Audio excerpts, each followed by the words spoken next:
I enjoyed Pastor Groeschel's podcast teachings on the topic of feedback as an important and essential tool in leadership,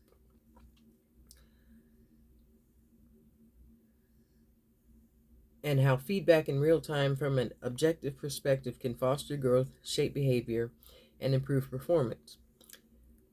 Groeschel discusses how feedback is imperative for personal growth and offers tips on both the giving and receiving of feedback. The first podcast video focuses on how to best receive feedback. He says that we get feedback from everywhere all the time, but helpful feedback is rare. Groeschel describes how the methods to use in developing a culture of honest, timely, and helpful feedback in your organization in order to enable and foster growth. Because most of us don't understand the value of feedback, we are afraid of receiving it. Feedback is something that helps us grow, and so we should crave it instead of dreading it, he says. Once we understand how necessary feedback is to growth, we will learn to embrace it. He says to find people you trust to give constructive feedback that will help you to better equip yourself before a speech, an event, or a presentation. And if at all possible, on the front end of those things, that is before presenting yourself instead of receiving feedback afterwards. Secondly, Groeschel cautions us to separate the do from the who. He says, when receiving feedback, realize that feedback is not a criticism on who we are, but only a critique on our performance and actions and advice on how to do better. The best feedback is all about what we do. It's not about who we are. So it shouldn't be about identity. He says that as a leader, you should train yourself to cultivate a growth mindset in place of a fixed mindset, because we are not fixed in what we do. Groeschel says that as a leader, we should refuse to hide behind the excuse of this is just the way I am, because we do have the ability to change our performance after receiving feedback. And that our job in receiving feedback is to remain open-minded and remember that feedback is valuable because it offers objective insight into our performance and therefore allows us to see where and how improvement is needed in order to grow into better leaders. When Groeschel said that when you find yourself getting really defensive, that's when you really need to listen, that really resonated with me. The third lesson on receiving feedback was to learn to ask clarifying questions. So don't just say, do you have any feedback for me? Instead, ask for specific input from others. General questions rarely lead to specific feedback and won't help you to pinpoint areas that need improvement. When receiving feedback, try asking clarifying questions such as, how could I do better next time? What do you do that helps you think the way that you do? Or even asking for examples to help truly understand how to receive and apply the feedback. Because he says we don't know what we don't know, which is why real and specific feedback from others can help us address our blind spots and empower us to make very real and specific changes in our leadership. The people around you see things in you that you do not see. So don't underestimate the value of direct and helpful feedback from them.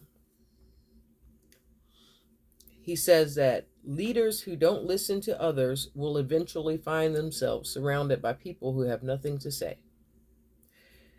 In the second part of the podcast, Groeschel reemphasizes the importance of fostering a culture of honest, timely, and helpful feedback in your organization. He states that as both a leader and a person, your unwillingness to accept and give feedback will only ensure an inability to achieve growth.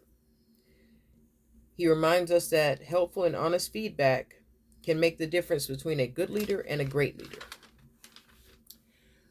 Also, in the second installment, Groeschel talks about factors that matter in the art of giving feedback.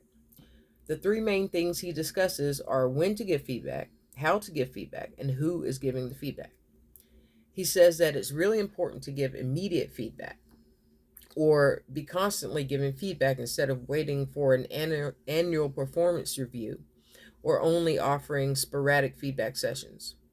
The more frequently that feedback is given, the more frequently growth is happening. He says that we should make feedback regular occurrence. It should be normal and not just a performance review. Groeschel discusses creating a climate of safety in your organization so that people are able to comfortably receive the feedback given. He advises us to give feedback with kindness and in a caring manner, and whenever possible to try to alleviate people's concerns about why they are receiving the feedback, and to state what's not happening as well as what is happening in the feedback session.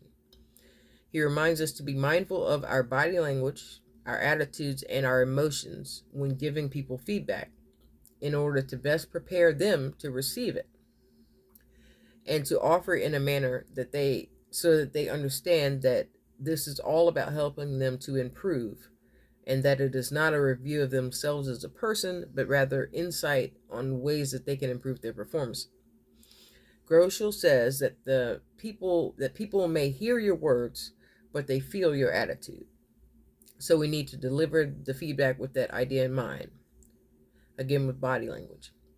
He says that there are two categories. One is appreciation and one is coaching. He advises us to leave the appreciation offered as a clean win. So not to criticize while also offering appreciation. And then minimize how many points you try to coach a person on at once when offering feedback. He also speaks on separating intent from impact when discussing how someone's performance or actions may affect others or your organization. Finally, Groeschel talks about who is giving the feedback and why that matters.